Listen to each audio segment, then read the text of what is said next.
Pagi itu, langit mendung menaungi masjid kecil di desa Kertawangi. Jamaah mulai berdatangan, duduk bersila di atas sajadah mereka, menunggu Gus Ikdam memulai pengajian. Seperti biasa, suasana hangat dengan bisik-bisik para ibu dan tawa pelan anak-anak yang bermain di sudut masjid. Namun, ada yang berbeda hari itu. Masjid terasa lebih ramai dari biasanya. Tepat ketika Gus Ikdam melangkah ke mimbar, seorang pemuda dengan napas tersengal-sengal berlari masuk ke dalam masjid. Matanya berbinar-binar, seperti baru saja memenangkan sesuatu yang besar. Dia berdiri di tengah jamaah, mengangkat ponsel sambil berteriak. "Dapat, Gus! Koinnya dapat!" Masjid seketika riuh. Beberapa jamaah tertawa kecil, beberapa saling memandang dengan bingung. Gus Ikdam, yang sudah memegang mikrofon, tersenyum tipis sambil menatap pemuda itu. "Koin apa, nak?" tanya Gus Ikdam dengan nada lembut tapi penuh penasaran. Pemuda itu tampak malu sejenak, tetapi kemudian menjelaskan dengan penuh semangat. "Koin jagat, Gus. Saya baru saja menyelesaikan tantangan terakhir dan dapat hadiah besar. 100 juta, Gus." Para jamaah yang mendengar langsung berseru pelan, terkejut sekaligus kagum. Beberapa bahkan saling berbisik. 100 juta? Apa itu koin jagat? Salah satu bapak tua di barisan depan bergumam, membuat jamaah lainnya ikut penasaran. Gus Ikdam tertawa kecil, tetapi tatapan matanya tajam, seperti sedang merangkai sesuatu dalam pikirannya. Dia meminta pemuda itu duduk dengan tenang dan mengatur napasnya. Jamaah pun mulai tenang, meski rasa ingin tahu mereka tetap menggelora. 100 juta, ya? Ulang Gus Ikdam dengan nada yang sedikit menggoda. "Kalau koin dunia saja kamu semangat mengejarnya, apa kamu juga semangat mengejar koin yang bisa menolongmu di akhirat?" Ruangan menjadi hening. Jamaah mulai merasa bahwa pertanyaan sederhana itu lebih dari sekadar candaan.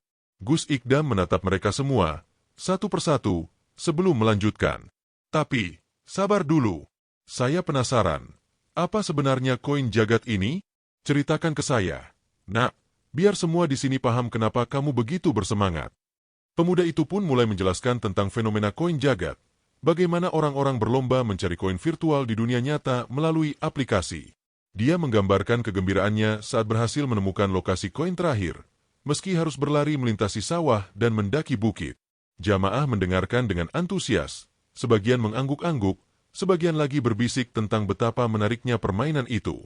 Namun, di tengah cerita pemuda itu, Gus Ikdam tersenyum lebar dan berkata, "Baiklah, nak, ceritamu menarik, tapi sekarang izinkan saya bercerita tentang koin yang lebih berharga dari 100 juta. Koin yang tidak akan hilang bahkan ketika kamu mati." Ruangan itu langsung sunyi. Semua mata tertuju pada Gus Ikdam. Jamaah tahu, apa yang akan beliau katakan selanjutnya bukan cerita biasa. Dengan lembut, Gus Ikdam mulai membuka pengajian, membawa jamaah ke dalam pembahasan yang jauh lebih dalam daripada sekadar koin jagat. Setelah pemuda itu duduk kembali di tempatnya, suasana masjid tetap dipenuhi rasa penasaran. Gus Ikdam menatap jamaahnya dengan senyuman lembut, seolah tahu bahwa cerita tentang koin jagat ini bukan sekadar hiburan belaka. "Ternyata, sekarang dunia sudah makin canggih ya. Bahkan mengejar koin pun bisa bikin orang segitu semangatnya," ujar Gus Ikdam sambil menatap posisi sorbannya. "Tapi, nak, saya mau tanya satu hal. Apa yang bikin kamu rela lari-lari seperti itu? Bahkan sampai masuk sawah dan naik bukit," katanya. Pemuda itu mengangkat wajahnya. "Hadiah, Gus. Kalau dapat koin terakhir, hadiahnya 100 juta. Siapa yang nggak mau, Gus?"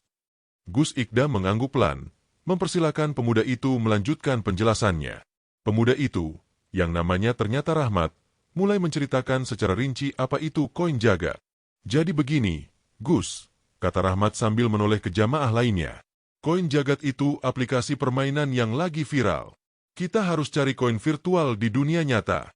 Pakai GPS, Gus. Jadi koin itu muncul di peta aplikasi, dan kita harus pergi ke tempatnya untuk menangkap. Kalau sudah dapat semua koinnya, kita bisa tukar hadiah, termasuk uang tunai." Beberapa jamaah mulai berbisik. Seorang bapak tua dengan sarung hijau bertanya lirih, "GPS itu apa, ya?" "Semacam peta, gitu." Rahmat tersenyum, lalu menjelaskan, "Iya, Pak. GPS itu penunjuk arah, kayak kompas modern di ponsel. Luar biasa, teknologi zaman sekarang," gumam Gus Ikdam sambil tersenyum. Dan apa kamu tidak takut, Nak, kalau aplikasi ini cuma mainan yang bikin kamu lelah tanpa tujuan? Rahmat terlihat sedikit bingung. Tapi, Gus, ada hadiahnya. 100 juta itu nyata. Nyata? Apa yang lebih nyata dari lelah yang kamu rasakan tadi? Gus Ikdam menyela dengan nada pelan, tapi penuh makna. Rahmat diam, tetapi Gus Ikdam melanjutkan. Beliau meminta jamaah untuk mendengar lebih jauh tentang bagaimana permainan ini bekerja. Rahmat pun menjelaskan betapa viralnya koin jagat. Orang-orang rela keluar rumah, bahkan di malam hari, hanya untuk mencari koin yang muncul di lokasi tertentu. Beberapa bahkan berkompetisi hingga berlarut-larut, lupa makan, dan lupa beristirahat. Semua itu demi koin yang tak bisa mereka genggam, kata Rahmat akhirnya. Tapi ya, Gus, saya pikir ini wajar. Namanya juga permainan. Kalau ada hadiah besar, orang pasti tergoda. Jamaah mengangguk-angguk, sebagian tampak kagum dengan teknologi modern, sementara yang lain mulai merenungkan ucapan Rahmat. Gus Ikdam, yang sedari tadi mendengarkan dengan sabar, akhirnya angkat bicara lagi. Kalau begitu, mari kita renungkan. Apa benar koin-koin ini layak dikejar mati-matian? Atau mungkin ada koin lain, yang lebih besar nilainya, yang selama ini kita abaikan?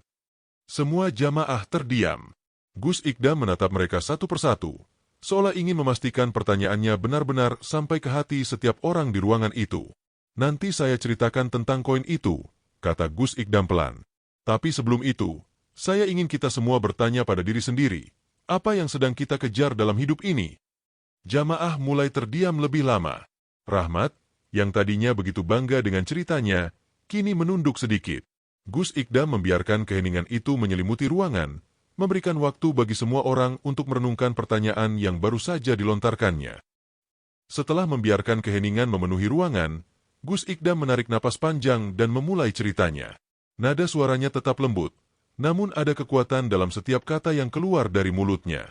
Rahmat tadi bilang, orang-orang rela lari ke sana kemari demi koin yang mereka lihat di layar. Saya paham, hadiahnya menggiurkan. Tapi, pernahkah kalian berpikir, kenapa kita tidak punya semangat yang sama untuk mengejar sesuatu yang lebih besar nilainya, lebih kekal? Jamaah mulai saling pandang, seolah pertanyaan itu menyentil mereka. Rahmat, yang sebelumnya penuh percaya diri, kini duduk diam, menunduk, seolah sedang mencerna sesuatu. Kita ini hidup di dunia seperti sedang dalam perlombaan besar, lanjut Gus Ikdam. Ada yang lari untuk mengejar uang, ada yang lari untuk mengejar pangkat, ada juga yang lari untuk hal-hal kecil, seperti koin tadi. Tapi tahukah kalian, apa yang sebenarnya sedang kita kejar? Suasana semakin sunyi. Gus Ikdam tersenyum, lalu menambahkan, bayangkan ini, kamu sudah berlari sepanjang hidupmu. Kamu menghabiskan waktu, tenaga, bahkan rela kehilangan keluarga, teman, dan kesempatan untuk beribadah, hanya untuk mendapatkan sesuatu. Tapi ketika sampai di garis akhir, kamu sadar apa yang kamu kejar itu palsu. Apa kalian tidak takut? Jamaah mulai bergumam. Salah seorang bapak di barisan tengah bertanya dengan lirih. Palsu, Gus? Maksudnya bagaimana? Gus Ikdam mengangguk pelan, lalu mulai menjelaskan dengan analogi sederhana. Bayangkan seekor kuda yang diberi tongkat dengan wortel di ujungnya. Wortel itu digantung di depan wajahnya, tapi kuda itu tidak pernah bisa mencapainya. Setiap langkah yang dia ambil, wortel itu semakin menjauh. Begitulah dunia ini. Apa yang kita kejar seringkali tidak pernah benar-benar kita dapatkan. Dan kalaupun kita dapatkan, apa itu cukup? Atau kita justru ingin lebih lagi? Rahmat, yang mendengar itu, mendongak perlahan. Tapi, Gus, katanya pelan, kalau nggak dikejar, apa kita harus diam saja? Nggak melakukan apa-apa? Gus Ikdam tersenyum. Tidak, Nak. Dunia ini memang harus dikejar, tapi jangan sampai lupa tujuannya. Dunia itu alat, bukan tujuan. Koin yang kamu kejar tadi mungkin bisa membuatmu kaya, tapi tidak akan menambah amalmu di akhirat. Rahmat diam, menunduk lagi. Jamaah mulai terlihat lebih serius. Ada yang mengangguk pelan, ada yang tampak tenggelam dalam pikirannya sendiri. Kalau kalian bisa semangat mengejar koin dunia, kenapa tidak semangat mengejar koin akhirat? Gus Ikdam melanjutkan dengan nada yang lebih tegas. Koin akhirat itu amal soleh. Setiap langkah ke masjid, Setiap doa yang kita panjatkan, setiap sedekah yang kita keluarkan, semuanya adalah koin yang nilainya tidak bisa dihitung. Dan yang paling indah, koin ini tidak akan pernah hilang. Bahkan ketika kalian mati, koin ini tetap menemani kalian. Suasana semakin hening. Para jamaah terlihat mulai merenungkan apa yang baru saja dikatakan Gus Ikdam. Beberapa mulai memandang Rahmat dengan senyum kecil, seolah mengakui bahwa pengalaman pemuda itu telah membuka jalan bagi pembahasan yang begitu mendalam. Gus Ikdam menyandarkan tubuhnya ke mimbar, mengambil jeda sejenak, lalu berkata pelan, "Rahmat, kamu tahu koin dunia hanya bisa kamu tukarkan di sini. Tapi koin akhirat, itu bisa membawamu ke surga. Kalau harus memilih, mana yang lebih layak dikejar?" Rahmat tidak menjawab. Namun, dari wajahnya yang kini tertunduk dalam, sudah jelas bahwa kata-kata Gus Ikdam mulai menggerakkan hatinya. Jamaah pun terdiam, masing-masing mulai mempertimbangkan pertanyaan yang sama di hati mereka. Sejenak suasana masjid dipenuhi keheningan, hanya terdengar suara angin yang berdesir di luar. Gus Ikdam menghela napas, menatap para jamaah dengan mata yang tajam namun penuh kasih sayang. "Kalian tahu," kata Gus Ikdam memecah keheningan, "dunia ini memang penuh jebakan. Kita seperti sedang berjalan di hutan lebat, di mana di setiap sudut ada perangkap yang tidak terlihat. Dan jebakan terbesar adalah pilihan-pilihan yang kita buat sendiri." Para jamaah mulai mendengarkan dengan lebih khusyuk. Gus Ikdam melanjutkan dengan kisah sederhana. Ada seorang pedagang yang sangat rajin bekerja. Setiap pagi, dia pergi ke pasar sebelum matahari terbit dan pulang larut malam. Hasil dagangannya selalu habis, keuntungannya melimpah. Tapi, di balik semua itu, dia sering mengeluh bahwa hidupnya terasa kosong. Beberapa jamaah mulai mengangguk pelan, merasa kisah itu cukup familiar. Suatu hari, dia jatuh sakit, lanjut Gus Ikdam. Dia tidak bisa berdagang selama berminggu-minggu. Ketika terbaring di tempat tidur, dia mulai berpikir, apa yang sebenarnya aku cari? Selama ini aku mengejar kekayaan. Tapi di mana bahagiaku? Di mana keberkahanku? Rahmat yang sejak tadi diam, kini mendongak, tatapannya kosong, seolah mencoba mencerna kisah tersebut. Pedagang itu akhirnya sadar, kata Gus Ikdam sambil tersenyum tipis. Dia terlalu sibuk mengejar dunia hingga lupa pada Allah. Lupa bahwa harta yang dia kumpulkan tidak bisa menolongnya ketika dia meninggal. Dan inilah jebakan dunia. Nah, dunia membuat kita merasa harus terus berlari, meski arah kita salah. Suasana semakin sunyi. Gus Ikdam mengambil napas dalam, lalu menatap Rahmat langsung. "Rahmat," panggil Gus Ikdam lembut, "tadi kamu bilang kamu lari dari sawah, naik bukit, hanya untuk mengejar koin di layar. Apa kamu sadar? Kamu tidak benar-benar mengejar koin itu? Kamu sedang mengejar perasaan puas. Kamu sedang mengejar pengakuan. Kamu ingin merasa menang, bukan?" Rahmat membuka mulut, hendak menjawab, tapi kemudian dia menutupnya lagi. Matanya sedikit berkaca-kaca, seolah baru menyadari sesuatu. "Dunia ini seperti itu," lanjut Gus Ikdam, matanya kini menyapu seluruh jamaah. "Dunia tidak pernah memberikan kepuasan yang sejati. Ketika kamu dapat satu, kamu ingin dua. Ketika kamu dapat dua, kamu ingin tiga. Dan itu tidak pernah berhenti, sampai kamu lupa bahwa hidup ini bukan hanya tentang mengumpulkan koin." Seorang ibu di barisan belakang tiba-tiba bertanya dengan suara kecil, "Lalu apa yang harus kita kejar, Gus?" Gus Ikdam tersenyum. "Kejar kebaikan, Bu. Kejar ridha Allah. Karena hanya itu yang akan membawa kalian kepada kebahagiaan yang sebenarnya." Beberapa jamaah mulai terlihat mengangguk, wajah mereka menunjukkan pemahaman yang baru. Rahmat, yang tadinya penuh semangat menceritakan pencapaiannya, kini duduk dengan kepala tertunduk, kedua tangannya saling menggenggam. "Dunia ini, Nak," kata Gus Ikdam, kini kembali menatap Rahmat, "adalah pilihan. Kamu bisa memilih mengejar koin yang tidak kekal, atau koin yang bisa menyelamatkanmu di akhirat. Tapi ingat, setiap pilihan punya harga yang harus dibayar. Jangan sampai salah memilih." Rahmat akhirnya mengangguk pelan, seolah menerima bahwa kata-kata Gus Ikdam tidak hanya berbicara tentang permainan, tetapi juga tentang hidupnya secara keseluruhan. Sementara itu, jamaah lainnya duduk dalam diam, masing-masing memikirkan pilihan yang mereka buat dalam hidup mereka sendiri. Setelah Rahmat menunduk dalam diam, Gus Ikdam kembali berdiri tegak di depan mimbar. Beliau memandang ke seluruh jamaah, membiarkan keheningan menjadi jeda yang syarat makna. Lalu, Dengan suara lembut namun tegas, beliau berkata, "Izinkan saya bercerita tentang seseorang yang pernah saya temui. Seseorang yang dulu sangat mirip dengan Rahmat, penuh semangat mengejar apa yang ia kira adalah harta karun dunia." Jamaah, yang sebelumnya tampak larut dalam pikiran masing-masing, langsung menoleh ke arah Gus Ikdam. Perhatian mereka kembali tertuju sepenuhnya pada cerita yang akan disampaikan. "Namanya Masruri," Gus Ikdam memulai. "Dia seorang pemuda yang gigih, seperti Rahmat. Tapi yang dia kejar bukan koin virtual, melainkan harta nyata. Masruri bekerja siang malam, mengambil setiap pekerjaan yang bisa ia temukan, semua demi satu tujuan, menjadi kaya raya." Beberapa jamaah mulai mengangguk, merasa cerita itu familiar. Gus Ikdam melanjutkan dengan tenang. "Dia berhasil, Nak. Masruri berhasil mengumpulkan harta yang banyak. Dia membeli tanah, rumah mewah, bahkan kendaraan yang tidak semua orang mampu memilikinya.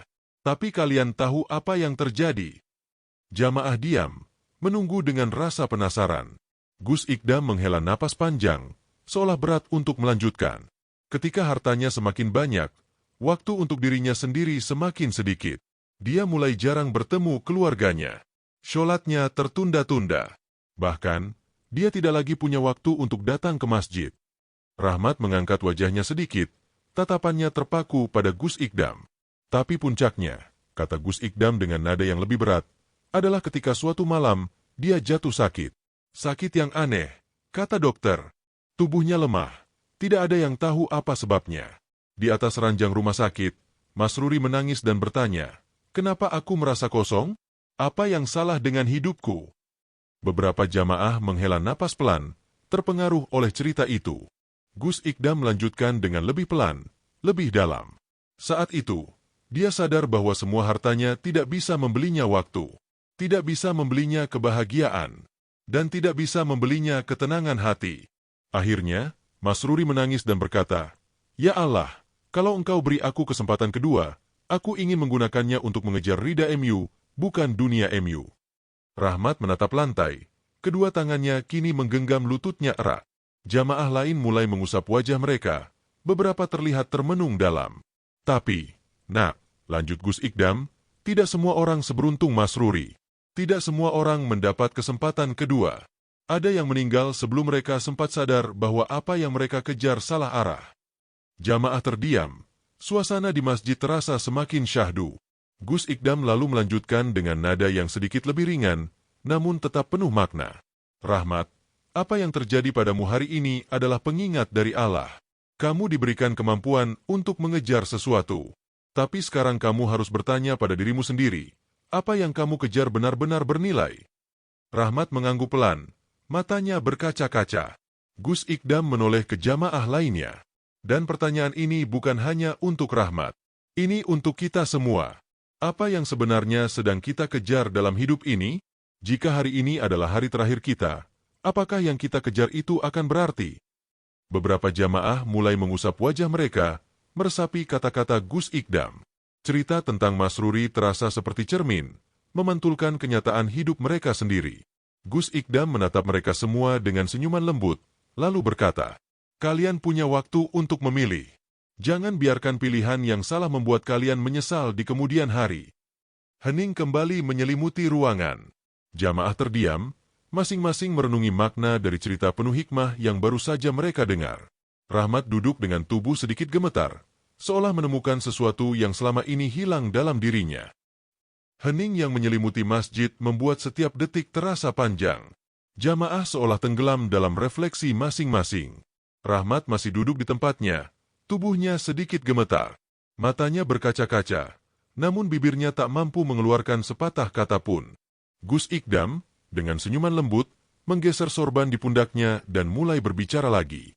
"Nak Rahmat," panggil Gus Ikdam perlahan, "dan semua yang ada di sini. Apa kalian tahu? Dunia ini sebenarnya bisa menjadi tempat yang indah, bisa menjadi ladang amal yang luas, tapi hanya jika kita paham bagaimana menggunakannya." Semua jamaah mengangkat kepala, perhatian mereka kembali tertuju pada Gus Ikdam. "Masalahnya," lanjut Gus Ikdam, "kita sering salah menganggap dunia sebagai tujuan. Padahal dunia ini hanya jalan, hanya alat untuk mencapai tujuan kita yang sebenarnya, akhirat." Rahmat mengangguk pelan, seolah setuju dengan apa yang disampaikan. Gus Ikdam tersenyum kecil sebelum melanjutkan dengan cerita yang lain. Dulu, ada seorang ulama besar yang hidupnya sederhana. Setiap kali beliau melihat orang-orang berlarian mengejar harta, beliau berkata, "Kalian ini seperti pelari yang lupa garis finishnya." Saat ditanya maksudnya, beliau menjelaskan, "Garis finish kita bukan dunia ini, tapi surga. Kalau yang kalian kejar hanya dunia, bagaimana mungkin kalian akan sampai ke tujuan yang sebenarnya?" Suasana masjid menjadi semakin syahdu. Beberapa jamaah mulai menundukkan kepala, merenungkan kata-kata Gus Ikdam. Beliau melanjutkan dengan nada yang lebih tegas. "Jadi, nak, apa yang harus kita lakukan? Apakah kita harus meninggalkan dunia sepenuhnya? Dunia itu ladang amal, tempat kita menanam benih-benih kebaikan untuk dipanen nanti di akhirat." Gus Ikdam berhenti sejenak, membiarkan kata-katanya meresap ke dalam hati para jamaah. Kemudian, beliau menatap Rahmat dengan penuh kasih. "Rahmat, kalau kamu bisa begitu semangat mengejar koin dunia, kenapa tidak mencoba mengejar koin akhirat dengan semangat yang sama? Tahukah kamu, setiap langkah ke masjid itu koin. Setiap senyum kepada orang lain itu koin. Setiap sedekah, setiap doa, setiap kebaikan kecil yang kamu lakukan, semuanya adalah koin akhirat yang akan kekal." Rahmat mengangkat wajahnya perlahan. Air matanya mulai mengalir. Ia mencoba berbicara, namun suaranya terputus. Gus Ikdam menghampirinya, menepuk pundaknya dengan lembut. "Tidak apa-apa, nak," kata Gus Ikdam pelan. "Kesadaran adalah langkah pertama. Dan sekarang, kamu sudah berada di jalan yang benar." Gus Ikdam lalu menoleh kepada seluruh jamaah. "Kita semua punya kesempatan untuk memperbaiki arah hidup kita. Dunia ini tidak salah untuk dikejar, tapi jadikan dunia sebagai kendaraan, bukan tujuan. Jadikan harta sebagai alat untuk membantu sesama, bukan untuk memuaskan ego. Jadikan setiap napas yang Allah berikan sebagai kesempatan untuk menambah koin akhirat." Jamaah mulai mengangguk, sebagian terlihat mengusap air mata. Ada yang berbisik pelan kepada temannya, ada pula yang mulai menunduk dalam doa. Rahmat kini terlihat lebih tenang, meski air matanya masih mengalir. "Ingat," lanjut Gus Ikdam, "kita ini hanya sementara di dunia. Tapi amal kita, itu akan menemani kita selamanya. Jadi, apa yang mau kita pilih? Dunia yang fana, atau koin abadi yang akan membawa kita ke surga?" Suasana masjid kembali sunyi. Pertanyaan itu menggantung di udara, menusuk hati setiap orang di ruangan itu. Gus Ikdam tersenyum kecil, lalu menutup mata sejenak, memberi waktu kepada jamaah untuk merenungkan apa yang baru saja disampaikan. Rahmat duduk dengan lebih tegak, sorot matanya kini berbeda, seolah ada cahaya baru yang menyala dalam dirinya. Setelah beberapa saat membiarkan keheningan berbicara, Gus Ikdam perlahan membuka mata dan kembali menatap jamaah. Suaranya kali ini lebih lembut, namun penuh dengan kedalaman makna. "Nak Rahmat, dan semua yang hadir di sini," ujar Gus Ikdam. "Kalian tahu, hidup ini ibarat perjalanan jauh. Kita semua sedang berjalan menuju sebuah tempat, tapi seringkali kita lupa apa yang sebenarnya ada di ujung jalan itu. Kita tersesat oleh godaan-godaan kecil di sepanjang jalan." Semua jamaah, termasuk Rahmat, menatap Gus Ikdam dengan penuh perhatian. Seolah-olah setiap kata yang diucapkan beliau adalah peta yang menunjukkan arah perjalanan mereka. "Coba bayangkan," lanjut Gus Ikdam, "kalian sedang dalam perjalanan ke kota yang indah. Tapi di tengah jalan, kalian melihat lampu-lampu gemerlap, warung-warung yang penuh makanan, dan tempat-tempat hiburan yang menarik. Apa yang terjadi kalau kalian berhenti terlalu lama di sana?" Seorang bapak tua di barisan depan menjawab pelan, "Kita tidak sampai di tujuan, Gus." "Betul," Gus Ikdam mengangguk. "Dan itu yang sering terjadi pada kita. Dunia ini seperti lampu-lampu gemerlap di pinggir jalan. Kalau kita terlalu lama berhenti dan terlena, kita tidak akan pernah sampai ke tujuan kita, akhirat yang kekal."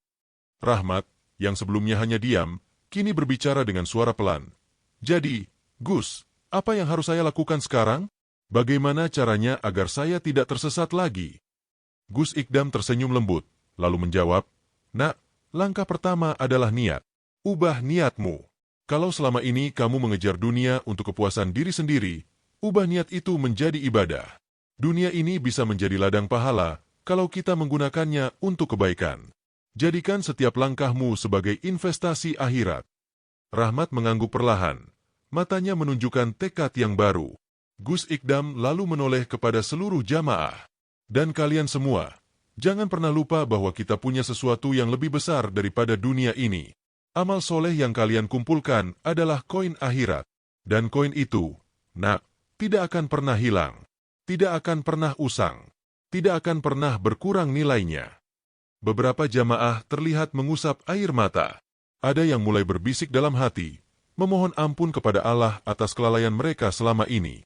Satu hal lagi, lanjut Gus Ikdam, jangan pernah merasa terlambat. Selama kalian masih hidup, selama napas masih ada, pintu untuk memperbaiki diri selalu terbuka. Allah itu Maha Pemurah. Dia tidak peduli seberapa besar kesalahan kalian, selama kalian ingin kembali kepadanya. Rahmat mengusap wajahnya, air matanya mengalir deras. Ia mengangguk mantap, seolah menerima setiap kata yang diucapkan Gus Ikdam sebagai panggilan untuk memulai hidup baru. Sekarang, nak Rahmat, kata Gus Ikdam sambil tersenyum, jika kamu bisa berlari untuk mengejar koin virtual, bisakah kamu juga berlari ke masjid? Jika kamu bisa meluangkan waktu untuk permainan dunia, bisakah kamu meluangkan waktu untuk memperbaiki akhiratmu? Rahmat berdiri perlahan, tubuhnya masih gemetar. Dengan suara yang serak, ia menjawab, Insya Allah, Gus. Mulai sekarang, saya ingin mengejar koin yang kekal. Jamaah mengangguk, beberapa mengucapkan, Amin, lirih. Gus Ikdam tersenyum puas, lalu memandang seluruh ruangan. Dan untuk kalian semua, katanya, ingatlah, hidup ini adalah pilihan. Pilih dengan bijak, karena kita tidak tahu kapan perjalanan kita akan berakhir. Masjid kembali sunyi. Jamaah terdiam, masing-masing terhanyut dalam refleksi diri. Gus Ikdam menutup pengajian dengan doa yang dalam, memohon agar Allah memberi mereka kekuatan untuk memilih jalan yang benar. Ketika jamaah pulang, wajah mereka terlihat berbeda, lebih tenang, lebih damai, seperti ada beban yang telah terangkat. Rahmat melangkah keluar masjid dengan langkah yang lebih tegap. Di dalam hatinya, ia tahu hidupnya baru saja berubah selamanya. Ia tidak akan lagi mengejar koin dunia tanpa tujuan. Kali ini, ia akan mengejar sesuatu yang lebih besar, lebih abadi. Dan dalam hatinya, ia berdoa, semoga langkah barunya ini diridhai oleh Allah.